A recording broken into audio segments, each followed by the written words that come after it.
জানা গেল চলতি মাসের শেষের দিকে দেশে ফিরতে পারেন শেখ হাসিনা। গত 5ই আগস্ট ছাত্র জনতার গণ অভ্যুত্থানের মধ্য দিয়ে দেশ ছেড়ে পালিয়ে ভারতে গিয়ে আশ্রয় নেন বাংলাদেশের সাবেক প্রধানমন্ত্রী শেখ হাসিনা। কিন্তু কিছুদিন হলেই গণমাধ্যমগুলোতে আলোচনা চলছে খুব তাড়াতাড়ি দেশে ফিরতে পারেন শেখ হাসিনা।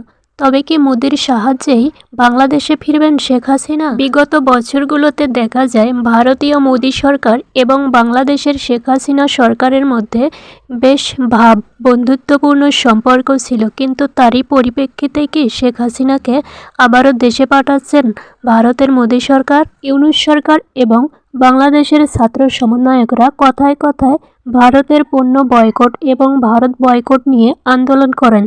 হয়তোবা তারই পরিপ্রেক্ষিতে মোদি সরকার সিদ্ধান্ত নিয়েছেন শেখ হাসিনাকে বাংলাদেশে পাঠাবেন। ভারত এখনও বাংলাদেশের শেখ হাসিনাকেই সরকার হিসাবে মানে। তবে চলতি মাসে শেখ হাসিনা দেশে ফিরবেন কি না এই নিয়ে এখনও বিস্তারিত আলোচনা শোনা যায়নি। তবে বিস্তারিত জানতে হলে অবশ্যই আমাদের চ্যানেলটি সাবস্ক্রাইব করে পাশেই থাকুন। ধন্যবাদ।